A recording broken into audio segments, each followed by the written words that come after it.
All right, welcome everyone. We're Semblance of Sanity. I'm Caleb. I'm Jacob. And we're here for RWBY Volume 8, Chapter 6. Penny is down. Penny is down. She did the Superman thing, the Superwoman thing. Right. And saved potentially all of Remnant. Who knows? Potentially. The implications of this message getting out will be world-spanning. Oh, yeah. In volumes to come. Right. So the whole rest of the story has changed because of this. Exactly. So now that that is done, what is Salem's big move? We see that she is releasing her Grim River probably from her position at a way that makes it so that they think they have some time when really they have no time. Yeah. And also with the fact that what will Salem's move be in response to the fact that Cinder failed again. Cinder disobeyed her and orders. Failed horribly. Yeah, that's bad. You might want to run, Cinder. Yeah, now, just don't go back. Or just, if anything, stay out here until you get something. I think that she's going to need to do the equivalent of the Yang Zhan Ren thing and go in a cabin somewhere and recover a bit. Right. Which might not actually take her that much time. She might have to do the thing that she already did earlier at the beginning of this volume and basically be like, okay, wait until you have a relic or something that you can bring back. And then be like, here you go. I'm sorry. But I pulled through eventually. Yeah. Yeah. Mm-hmm. Yeah. But in other news, we have what's going on with Watts, Ironwood, the Aesops, and Winter. Right. Which we are sending out the special forces. They are going out to retrieve Penny. Yep. Watts is keeping his little MacGyver little toolkit and the scroll from Ironwood that broke, which we had to be eagle-eyed to go and check this out because there was some shenanigans with getting confused as to what was his little toolkit and what was the scroll that he picked up in the previous episode's discussion. Because he did end up with both, but the thing that he grabbed was specifically the toolkit, not the scroll, and then it's just... And then he pocketed from behind him with a little sleight of hand, natural 20, the actual broken scroll. Exactly. So what can he do with that? I'm sure he can do a lot of things. But Winter and the Aesops are going to recover Penny, which could potentially not go very well, depending on how, that whole malware situation went. But also... that means that Ironwood is kind of by himself, isn't he? Like, just saying. And in the OP... his piece, his board, his space on the board got isolated. So just saying. Something could happen there. Yep. Okay. And then all that, withstanding here, this is the moment where we're on a timetable, not just for things to go badly, but for potential reinforcements. Right. Which they did show us some things with Ilya and Garibelladonna. So we have at least one group that could show up eventually. They just have to cross most of the known world. No, it's not that far away. It's not that far away. And they would have the support of Mantle's airships, so they would be able to actually get there probably in about half a day. Well, but will it be just to evacuate people, or will it be to actually give supporting fire? Right. I don't know. It will probably mostly to be evacuating people. True. But y'all, without further ado, let's get into this.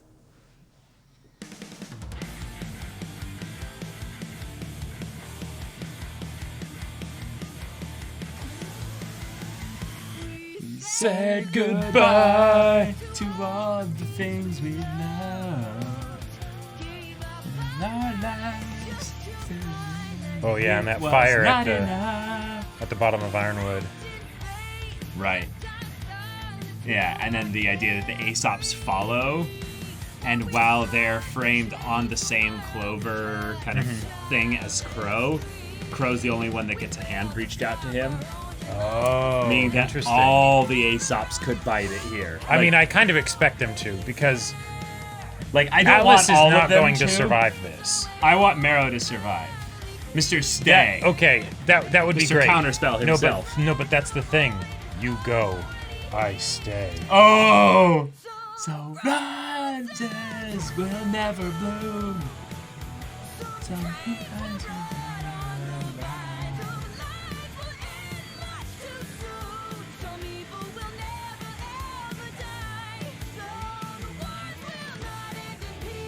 Ooh, I just realized another thing. What? Mercury was in the ascending group with Salem, like in Volume 4, remember? Oh. But Cinder wasn't. I mean, okay. If Cinder and, by extension, Emerald kind of skedaddle away, Mercury would be a decent enough replacement. He would be a good blunt instrument to send out. Yeah. Yeah. Or at least the best Salem would have. Oh, we're getting the backstory. Cinder backstory. Oh, and Sudden tears backstory as well. for a side character. Whoa. Okay. Damn.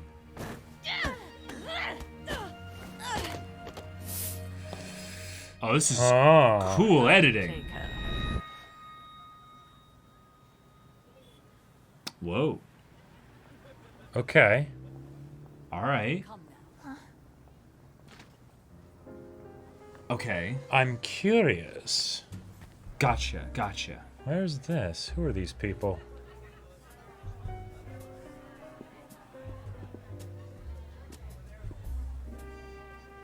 She's working at some kind of fancy restaurant, hotel. Probably a hotel.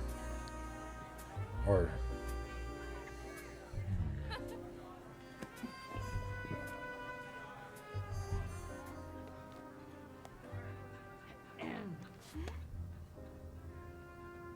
Oh. There's the stepsisters. Yeah. This is Cinderella. Yep. Oh, damn.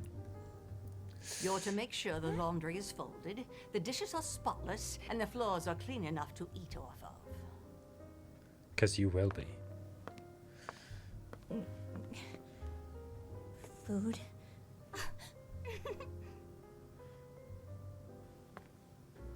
If you toss that on the ground, I swear to God.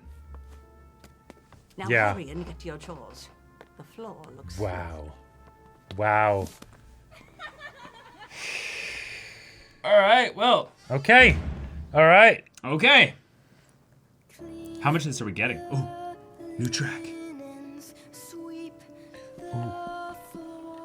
Ooh, I love the idea of the song already. Yeah, I could tell that rhyme was coming. Dishes in the sink. No one said that you should think. Shine the silver, wash the clothes, and when you're finished, darn the socks, draw my bath, fetch my slippers, fill my glass, and rub my feet. Hurry up, you're so slow. You're no good. I hope you know that your life is of no use. Huh. And the truth is that no one's ever loved you.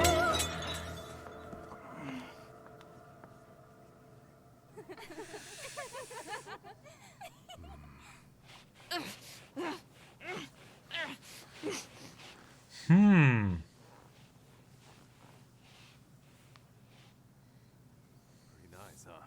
Would you look at that?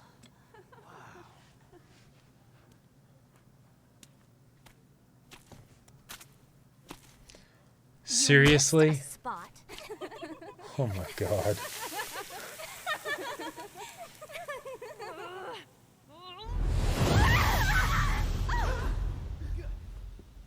We do not serve phonics. Wow. Oh my God. Jeez. They're like, these guys are douchebags. Just Right.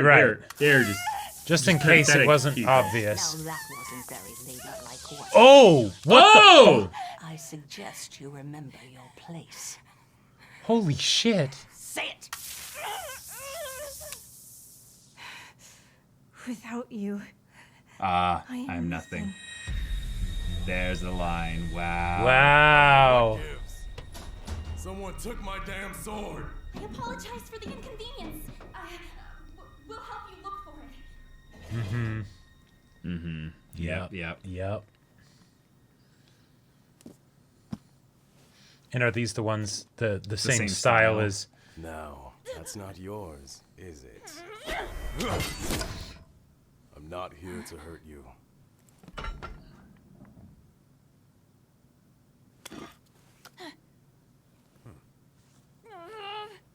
I'm gonna train you. I've seen you around, and I think it's safe to say you're not getting the most fair treatment. Yeah. I can't really blame you for what you're thinking. you don't know what But hurting them isn't going to make your life any better. Oh, you need to get stronger. You can Yeah. run, Yeah. but you're gonna be running for the rest of your life. She can't hold it. Yeah. Find another way to handle it. Like you can do whatever you want. Go wherever you want. How old are you? 10. And you want to be like us. You want to be a huntress. Then we've got about 7 years For what? to train you for the huntsman exam. Wow. Okay.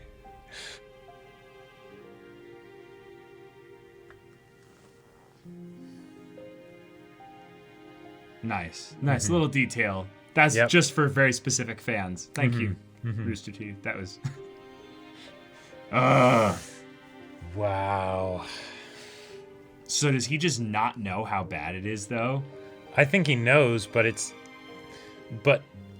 he's doing the thing that will, in the end, help her the most, right? Well, yeah, sure. Except this treatment is gonna turn her into a monster. Monsters are made. Yeah, that's This is true. Yeah. This is evil. Yeah, that's Like you can't just excuse this. And there's Right. no way that she's not like at least giving hints, vibes to him that this is what's going on.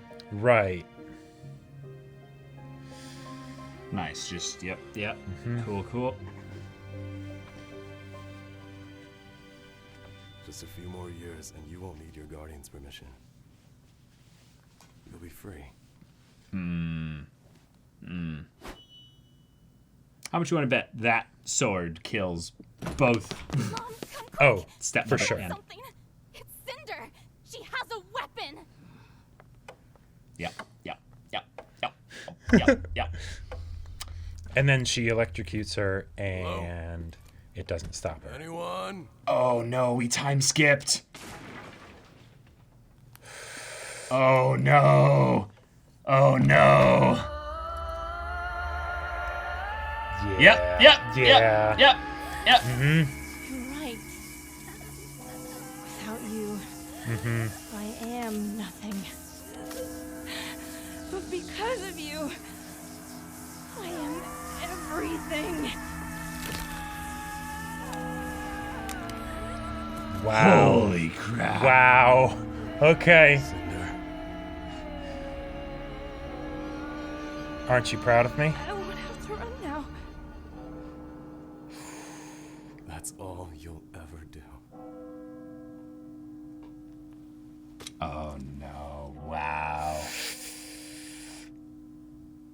You're just gonna fight her right now. Wow. That's your. You're not gonna let her go or anything, at least? No. At the very least, he should take her in, but be like, "I can help you." Don't. Oh man. How he fights her really matters here. Yeah. Whoa. He's Colossus, basically? Yeah. Whoa. Okay. Oh, okay.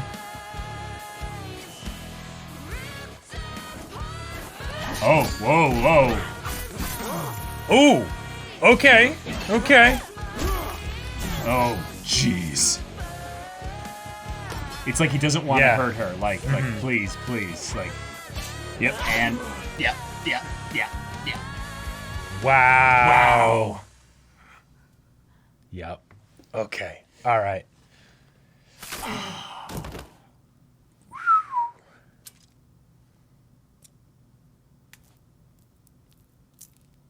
Damn.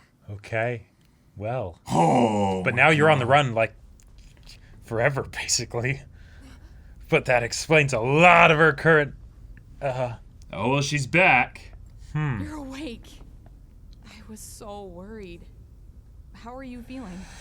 You brought me back here. That Failed. fear. Cinder, The arm. you were hurt. I was just trying to help. I think And she she's clasped had that enough hand. now. No hesitation. Besides, she went against our queen. I'd be careful who you back. Cinder's hunch was right. If we'd had support, then maybe we would Would have. you stop trying to protect her already? She doesn't care about you. Oh. Get out. I'll let you know when you're needed next. About that. Salem's got other plans for me. I'm not gonna be taking orders from you anymore. Yeah. Yeah. She wants everyone on the bridge. Something big is about to happen. Okay. Oh, Well, crap. once more, Cinder, you are alone. Good job. Yeah. And then the highlighting I'd like of to the lighting. express again that this is my burden to bear, not yours. His grudge is with me. No, it'll be even worse. He's holding back with me. I can tell. I understand, I do. But you've done so much already. Jeez. The least I can do is give you a break and try to get us out of here. We can't leave yet. This is our chance. Maybe you've taken one too many hits.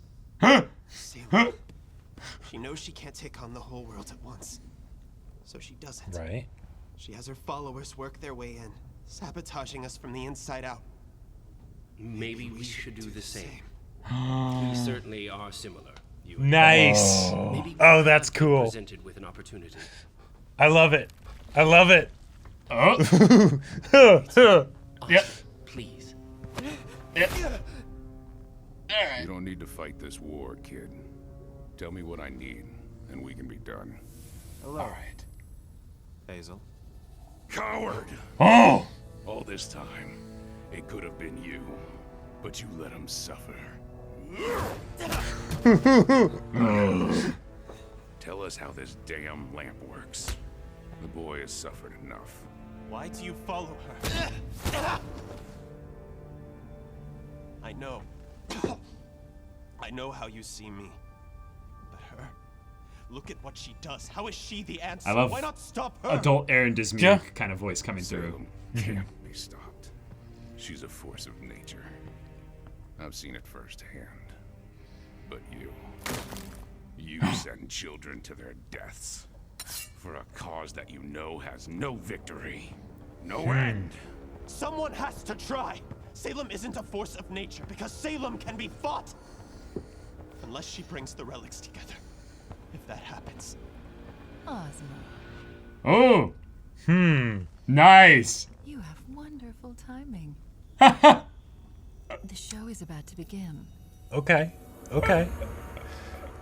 Alright, let's start the show! Yeah. Oh, look who's in the prize seat there. Alright. Is this too big a moment to be dealing with petty judgments towards Cinder at this moment? Probably. But maybe not. Yeah, maybe not. Oh. Oh. We have good news. Tyrion has heard from our dear colleague Watts. Oh, gotcha. Although he remains in captivity, it seems that he has worked with Ironwood to gain some control over the puppet masquerading as the Winter Maiden. I suppose he remains useful after all. Speaking of which... Oh! Cinder. Yeah, the grim arm. Oh! Disobey my specific instructions. Ah! Again. Oh, yeah. It's all my fault. You've fought your whole life unwaveringly for what you want, and here I am holding you back, instead of lifting you up. Oh. You deserve so much more than I've given you. Oh no! Go to Atlas. Recover Watts. He can lead you to the girl. Whether you or my hound get to her first, you will finally have the Winter Maiden's power, and I will have my staff. You'll only be helping her bring about the end for all of you.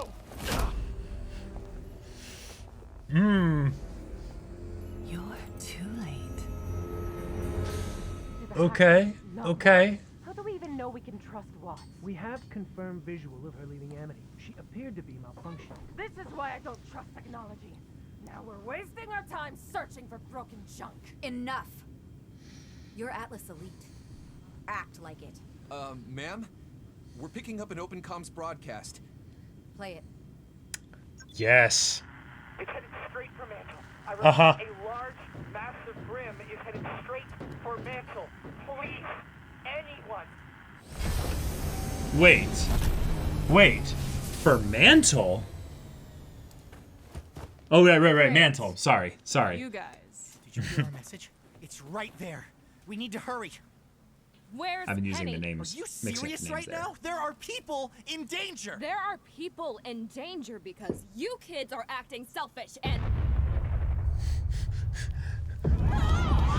Yeah, the world's about to end, honey. Yep. This is where the whole city just starts getting swallowed.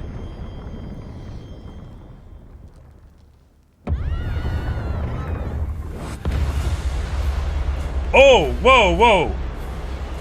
Oh, okay.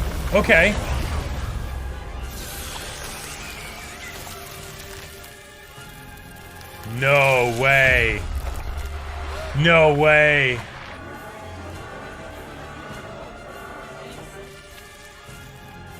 Oh, man. Well, that was easy. They literally had Elm say right before this is why I don't trust technology. Yep. Go. It's time.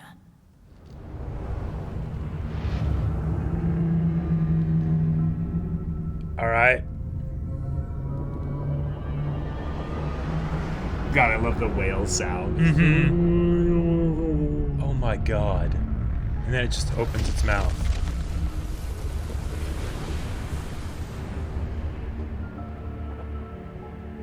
Oh my god. Or she's just gonna... Oh! Alright. Okay. Yeah. Yeah. That'll do it. That'll do it. Okay. All right. Cool. Wow, that felt like it went by in a second. Oh. Yeah, that Yeah, Cinder this- backstory, that was good stuff. Yeah, and this new track for the fight that they had as well. Oh. Yeah. I also really like the one for the, Oh, for the yeah. montage. Well, that was the lyric one, yeah. Right. Ooh, this one too.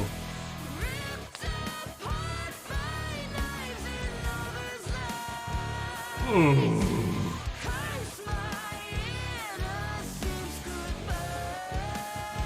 It seems though like Cinder actually got off easily with Salem though. Like, Oh, but I'm that's kind of the waiting thing. for the other shoe to drop. No. See, that's the thing. Wait, I can't wait to talk about it in the discussion. Okay. All right. Well, So we got the Cinder backstory. We got the Cinder backstory. We've been kind of waiting for that for a while now, you know. Yeah. And we have it. And I gotta say, because with Cinder up till now, it was very much the thing of like that. Okay, I'm curious for what they do with her backstory and everything, but they'd have to really do a lot to make my sympathy for her backstory affect my perception of her now. Present character. Right, present character. Yeah.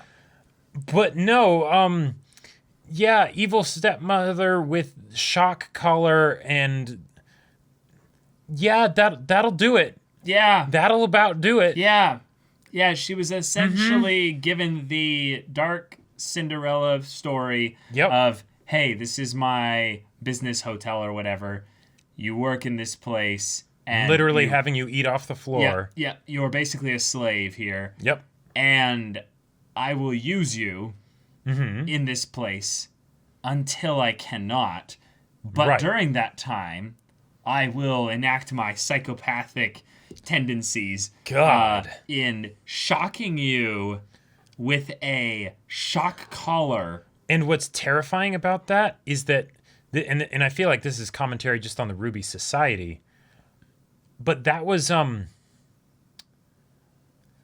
something that Cinder was able to use to get out of her situation. Yep. She wasn't able to like tell the huntsman like, hey, this is the situation, called CPS or whatever. Or just at the get me very out of here. least, just freaking like talk to someone on my behalf. But basically, everything that was happening to her within the established system was there was really nothing that she could do. So yeah, she felt powerless. Yep.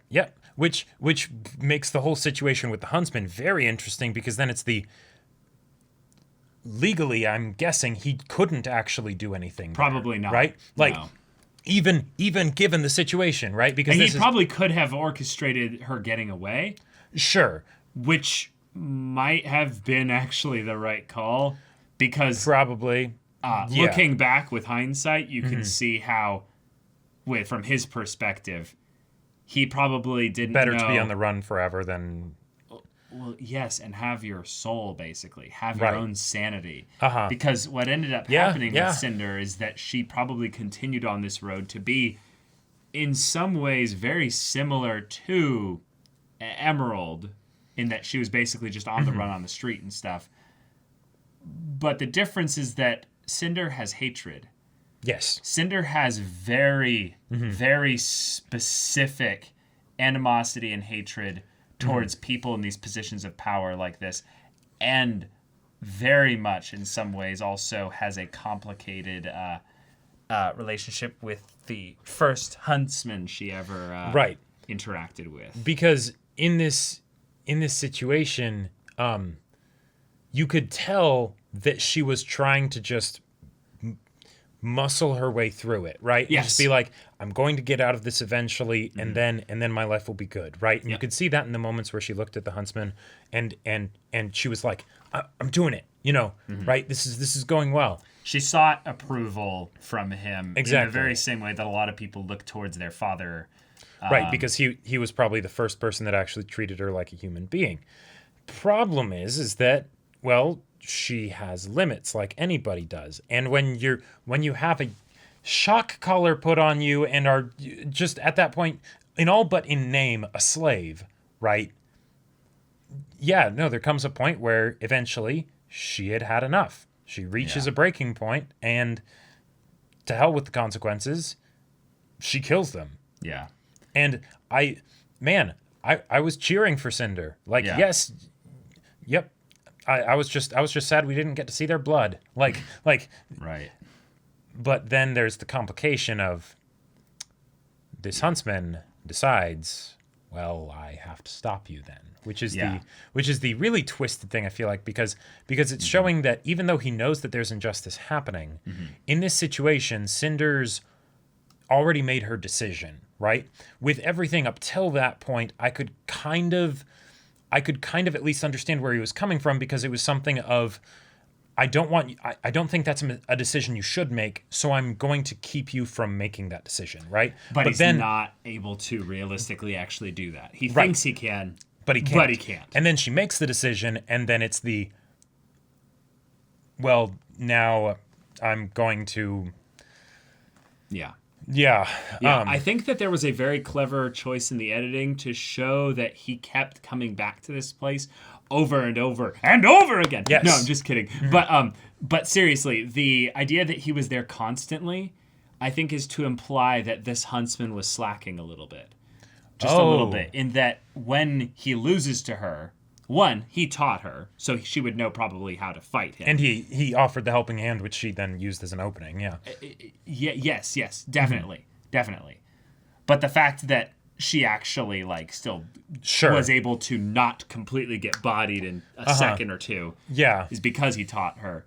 But when we saw him, his main thing that he seemed to be here for... was sort of showing off? Was sort of just, nothing. Like, there's no real, grand reason for him to be here in the beginning bit. Which, yeah. So him showing up here to train someone who's in a bad situation, rather than being like, hey, I understand the expediency, guys, the meta stuff of them having to figure out how to do this backstory in a reasonable amount of time with the pacing of everything. They don't want to stretch it over 2 episodes. But the fact that there was no other character that he interacted with to be like, hey, there's a problem that's going on here, I think shows a little bit of his own lack of ability as a huntsman to properly assess the situation. He failed her in the same way that she was failed by society. Because in a lot of ways, you could say that, he did genuinely want to help her, right? But not so much that he would do the thing that would put himself in potential jeopardy, right? Because he didn't do something, he didn't basically go against the rules that had been issued to him by society, because he saw that when he saw that there was someone that was falling through the cracks, basically, right? Yeah. Now, what his assessment was that she didn't have a fair bit of treatment. That's an understatement. Yes. Which means that at that point, I would assume, for just the general sake of things, that the reason why he made that assessment was because that's really all he thought he was seeing at the time. Oh, sure. But the fact that he kept coming back over a long period of time, to the point where they showed a time skip because of her physical changes with her hair and stuff like that. Getting taller This was something that was supposed to be happening over the course of at least a year or more. Oh yeah, probably a several. lot more. Yeah. Yeah. Especially since she was so competent by the time it got to that. That point there. He should have noticed this. Right. But then again, he also had no problem frequenting an establishment that specifically had a whole, no faunus allowed, which, at that time, maybe that's a more normal thing, so whatever. But I think basically that this guy's response is showcasing the that even among the huntsmen and the huntresses and everything, that they are still people, and people don't like to do anything that against the grain, right? Even if it's something where they feel they should, if it will cause them, there's a point where it causes them enough trouble that maybe they're like, I don't really want to. And to settle my conscience, to make it so I can sleep at night, and since I frequent this place, why not? I'll train this girl so that I tell myself that I'm helping her, but I'm not actually doing the thing that maybe would help her the most. The harder thing, right? So that's the difference in some ways with this whole situation being one where it was like, we can look at it rather simply, and oh no, it's actually a little bit more complicated. And now, with Cinder, we have a couple things that we can tie into her overall backstory that we got from, previous episodes of why the idea of her being powerless was something that she feared or, craved the opposite of, power for so long. And this is an instance that makes a lot of sense. Also, I think something that we're meant to lightly extrapolate, but then again, I have some bias here. I think this episode, it feels like there were some things cut out of the backstory. So I want confirmation, if I can, from anyone that talks to Rooster Teeth people or anything. It felt like there was an explanation that we missed for what was going on in the barn bit there in the beginning. Yeah. So what I assumed actually happened there was that was a bunch of orphans working on a farm. Sure. And they were scrapping and fighting and stuff. Yeah, and then she comes in and saved her from that situation and adopts her. Sure. And then basically brings her into an even worse situation. Right. Where before she was, getting into scuffs with the other kids. But it's something there. where she could fight back is the thing. Exactly. Yeah. Yep. I get the feeling that's what it is.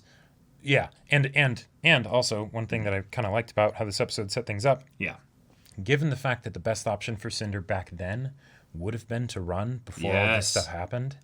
Now she's in another situation.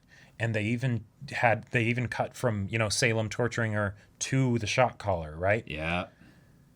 Cinder, the best thing you can do here is run. But are you? Yeah. Have you learned your lesson? I don't know. We'll see. Because ultimately this is the thing that she was screaming out at Penny earlier in the previous episode. Sure. People like that are just going to use you. Right. They're just going to. You already know this. Like, hell, probably one of the big reasons why she doesn't let Emerald actually get close to her is because she thinks that the only reason people will do that is to betray you, use you, whatever, right? Because, of course, she has crazy trust issues. So she uses them before they can use her. Exactly, right. And then she throws them away and she keeps them at arm's length. Yep. That makes sense, right? But if you wanted to run away, if you could. Emerald could definitely help you. Yeah, but that's abuse for you. People will very much choose the devil they know versus the devil they don't. Right. And that is a very terrifying thing about human beings. And in some ways with what's going on with Ironwood and stuff as well, is that he kind of likes the idea of being like, no, I'm going to rely on myself and what I know versus kind of opening myself to having to trust everyone else there, because ultimately, yes, people nearby you who you trust can fail you because they're people. Yep. And that's kind of been the point of this whole thing here, is that all our characters are not perfectly adequate for the things that they're put up to do. They have to trust and rely on each other, despite the fact that they will end up failing each other at times when they really need them to come through. But that's shit's wild, man. We can't count on that to happen all the time. And better to have someone fail you that at least cares about you, rather than have the devil bite you. Yeah, exactly. Like even though, Seriously. but humans are emotional beings, and even the hope that there might not be something other than a devil in store for you, right? Sometimes that can be more painful and hard to deal with than just sitting with the gremlin that has caused you pain in the past. Because it might keep you from, at the very least, some measure of peace with regards to accepting your situation. Right. If you feel like you're actually powerless to change it. Which is kind of amazing if they actually pull through with this with Cinder, because if her situation is one where she still feels powerless to change it. Because she can't kill Salem, she her can't stepmother. actually do anything more than just gain more power. But it'll still never be enough. Yeah. Right. I would love to have her actually have that moment where she gets the Winter Maiden's power then. And it's a thing of where it's like, and it was not enough. Nope, nowhere close. Nowhere close. Yeah. Okay. Oscar. Ozpin. Or Ozma. Oh, I love that. I really liked that. I loved that little bit there. Yeah. That's cool because obviously they would give them time in between beatings. Right. But also the idea that Oscar and Ozpin relying on each other like this, but Oscar doing the talking essentially that was to Hazel, but essentially as Ozpin with the kind of adult Aaron Dismuke voice and stuff. That was really good, well acted. Because the way the audio was handled felt different than previous times that Ozpin spoke through Oscar. So I wonder if that's something where they're basically saying that the line between them is getting even more blurred. That Ozpin's more starting to take over and stuff. Yeah. But regardless of what it is, I love also the side that we got to see from Hazel. Yeah. Because Hazel, as of all of the people in Salem's retinue, he was the one that I was the most interested in. Yeah. I guess maybe other than Cinder, because we spent a ton of time with Cinder. But, when the three extras were introduced, right? Yeah. Because of, okay, what is this guy, where's this guy coming from, right? Right. And the fact that we got to see here, one, him beating up Oscar, right? That was nice to see him giving into his vengeance and it not just being something. Well, we had already seen it before. Right, we'd seen it before, but we got some extra complexity to it because he did hold back because it was Oscar, right? That's interesting to me. Yeah. Because that's something where he's basically saying, okay, I'm acknowledging he's not so amoral that he's basically saying the fact that you're a kid doesn't matter, right? Which means that what Ozpin says might actually reach him a little bit. Oh, it did. It did, it right? Did. And the fact that Salem ended up actually entering the scene at that point is really cool because that's almost like they're implying that it needed, even though Salem didn't enter for that reason, right? But that if she hadn't, it might have actually gone somewhere, Which is cool because story-wise, that means they're holding back a little bit of Hazel stuff that could be pretty cool. And given the fact that Hazel has been kind of the uncle for Mercury and Emerald, and Mercury, he's getting closer to Salem and all that stuff, and cool, I like it. Yep. But with Emerald, given the fact that she's in kind of a catch-22 here,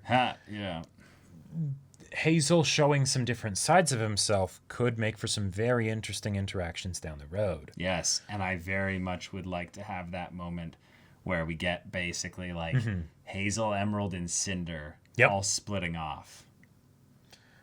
Although even if they don't split off, it could be that moment where it's like you get some little bits of doubt thrown in, and then when Watts returns or something like that, and you have the full evil council of evil all together and everything, and they have the staff of creation or something like that, and Hazel's just so we're headed for the next relic, right? And she's like, oh yes, you spoke my mind. Yes, exactly. And he just goes, you haven't told us actually why you need these relics. Oh, sure. And it's just like, which Hazel, I will darling. say, yeah, the fact that she hasn't told them about that totally makes sense. They have individual power and abilities. They have individual power and abilities and things like that. Which makes sense to have. So she doesn't need to tell them anything more. Right. And given the fact that the main cast found out about all that stuff through because of a relic, they got God exposition basically. Exactly. Oh, no, literally. That no one but literally Ozpin or Salem knew. Right.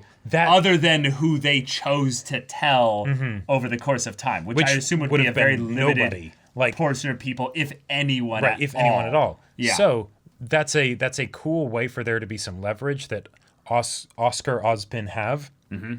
But that does potentially change things up because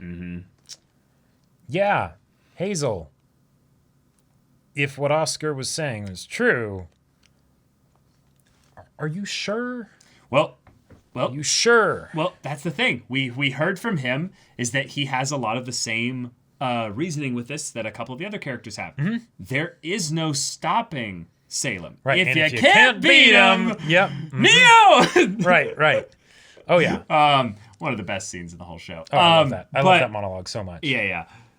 But the fact that he's like, no, I understand that there's no stopping her. So she's a force of nature. So I don't resist. But the idea that I actively support her because I'm going up against you, who's even worse in my mind. That just shows the way in which he would crack and splinter a little bit under a little bit more of a pressure. In some ways, like a fissure opening up.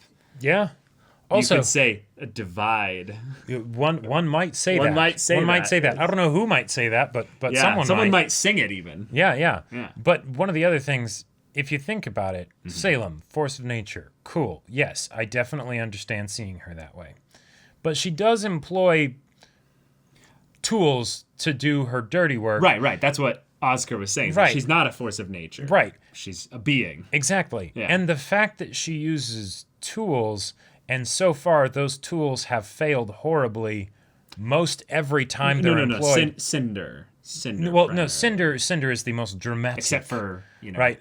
But Vale. But Tyrion, for the most part, has failed. Watts is, he did some stuff, but Watts has actually done the most. Okay, Watts has actually done the most. Watts is still incredibly. He has done a ton, but he is also in prison right now. So there is that. But he was the one that hacked all this stuff back in Beacon and stuff. Right. Provided the program by which they would. That is an excellent point. Yeah, but it is one of those things where it's like if the people that you have doing stuff for you end up failing enough, and you let that keep happening, basically. Doesn't that kind of speak to your own capabilities?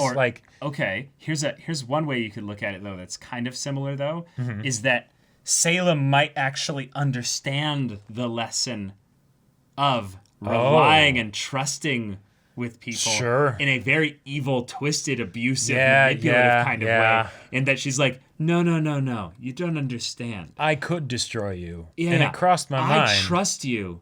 Because there's absolutely nothing you can do to hurt me. And so you're on very thin ice right now, so you're extra motivated. Oh, yes. I use all of that fear, that frustration, that stress, and I just turn it into a vice that grips tighter. And But now, the field that protects Atlas is down. And the whale has landed. I love the fact that there was a field. I can't believe I didn't realize that earlier, right? But it's like, okay, so Atlas is very much protected, right? But, okay, that's taken care of. The whale has landed, which I didn't even think it would originally do. I thought it would just be like, all right, I will be here, and then the Grim will just vomit over everything, right? But no, now it vomits up grim goo that it was storing in its belly or something. So now it's just okay, cool. We have a spawning ground right on Atlas in addition to the 500,000 Grim or whatever that were already flying around up there. Dude. Cool. You know the image we just saw in a certain show's 4th season's premiere of things just falling from the sky? If the goop flows over after Atlas is fallen, it won't really matter whether Atlas falls. Or not. Or not. It'll just become a It'll fake just be grail a bowl that just catches. Yeah. Yeah, literally. Yeah, Yeah. exactly. Yeah. Exactly the image I was thinking of. Yes. Yeah, and that would in a That twisted would way, be I would so love to see that. I would terrifying. love to see that. It would be terrifying and chilling, and it would be awful the things that would be happening as a result of that. It would But kind of look like the eclipse from Berserk a bit, wouldn't it? Or Sure. also just the eclipse in Fate. the Fate Grail. Yeah. Yeah. Uh-huh. Yeah. But okay, so now the fighting has begun, and I'm excited that we're at this because I feel like, we spent a decent amount of time building up to this point, so Right. now let's have it be roller coaster down all the way. Exactly. Bad things happening constantly. Yeah. The Winter and Aesop's crew meeting up with Jean, Yes. Ren, and Yang happened as we predicted, which is Mhm. good. But the fact that they're discussing this, having that outside perspective, being able to see what's going on and how bad things are, will, I think, in some ways provide a great opportunity for a panic time, truce, everyone work together, everything's about to end. Sure. Meaning that they will literally probably put them on the airship with them and be like, Right. I get it, we don't like each other. And it could We're be a gonna be really good fighting Grimm opportunity. real quick, yeah. Right, but it could be a really good opportunity for someone like Winter and one of the members of the team, like John, for instance, to be like, yeah, we don't care. We need to do our thing here. Even if you're not going to help us, take us back over to that general location and just drop us off on the On way. Mantle, yeah. Yeah, because we're going to be doing something. We're all We've fighting got against the landing Grimm. strategies, yeah. We all have the same enemy here, right? Right. Like there's something that's so unifying about the idea of a mutual enemy in these kind of fantasy stories. But when it's the world's ending and our enemies here, it makes it a lot simpler. And very importantly, they are not in direct contact with Ironwood right now. Now, he's probably going to call them back as soon as he can. He'd be like, Yeah. get back your stat. I need you yesterday, right? But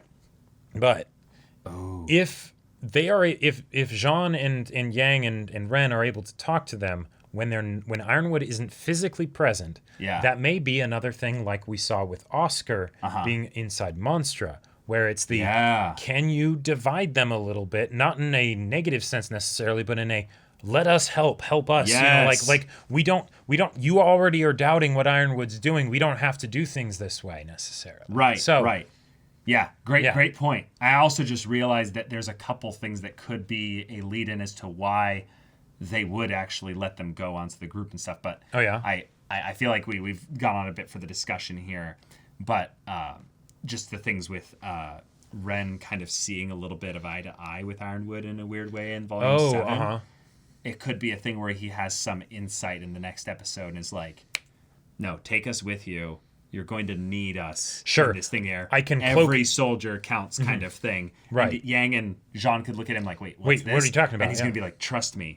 And they're going to be like, yeah, I think so. Okay. Ren especially, You'll I get feel us like over there. Ren especially could be very helpful because of his semblance in a situation where Salem is just using a shit ton of Grimm to just attack. God, yes. If they need to say, get Ironwood out of there, for instance, or whatever, right? Or get the Aesops in, being able to just stealth past them would be super helpful. But if they do go here back we are. and they land on Atlas with the Aesops and stuff, I'm just going to say that puts At least two. little At bit... least two will die. At least two. The Aesops, sure. Yeah.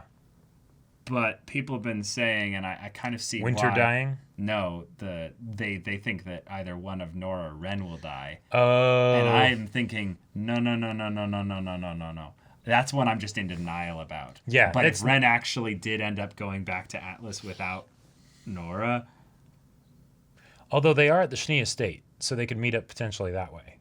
Oh. They could meet up that way. Oh, you're right. Everyone will end up in the same location. Because well, a lot of people will. Right, and that's one of the things. things Oh, no, that they're right, because the whale's there now. Right, exactly. And shoot. that is one of the things that I was very curious about at the start of this volume, which made me a little bit apprehensive when it took this long to get to the actual main action, is that given you have people in different locations, things move a lot slower. Right. So how do you make it so that there's still all the crazy action that needs to happen in this volume if everyone stays separated? Well, bring them back together and there you go. It's going to be pretty much everyone there. Although they do still need to get Penny, and that could complicate things. Penny has the red eyes and all that stuff by this point. Penny being out in the tundra, though, she can't necessarily immediately help. So they might have to abandon her. I don't know. Or maybe Ironwood would be like, no, find Penny and just bring her back. That's our best shot, kind of a thing. Or we need a maiden's powers. Or you know, one or two of you stay to help with Penny, find Penny, and then the rest of you come back. But we only have the one ship, We only sir. have the one airship. Yeah. Yeah, I don't know. It's going to be interesting. I really wish they had taken multiple airships. That It just is- would have been smarter. That is one of those things where it makes well, it maybe weird. he just has a limited number of ships too. That could totally be it. Yeah. Yeah. And Yeah, he's I could see thinking that. about a whale with an army of Grimm potentially. Right. He's like, I can literally only send like special forces out with one to Mhm. keep things there, so I have at least some firepower. But okay, it's wartime, y'all. The whale has landed. The vomit Grimm pool vat has been unleashed. I like it. And personally, I would have liked it if we saw more than just like the 4 or 5 Grimm pop out of the thing. If it was more just like I think they're countless- just forming. I think that's more of just a they're show unformed. showing what is happening, and then the scale of what's happening we'll probably get in the next episode. Yeah. When it's just Constant. Yeah, oogles of Grimm just going everywhere. Yeah. So y'all, thank you so much for watching this episode's reaction and discussion. If you want to see the next episode's reaction and discussion right now, though, with a timer version, no footage, so that you can sync it up with roosterteeth.com footage, and then we can respect their decisions with how they let reactors do reactions. Go check it out. Links in the description below for our Patreon. Any level support there gets you access to our Discord, where you can chat with us in the community there about RWBY as a show, about anime storytelling in general, and also be sure to check out our Twitch channel. Yes, we stream Monday through Friday. Lots of info for it is in the It's in the description. But for the gaming stuff, Caleb, you are playing. I'm playing Cyberpunk 2077. And then I'm playing Persona 4 Golden. Yeah, so if any of that interests you, we'll see you there. But until then, we're Semblance of Sanity. I'm Caleb. I'm Jacob. And we'll see you all Next time.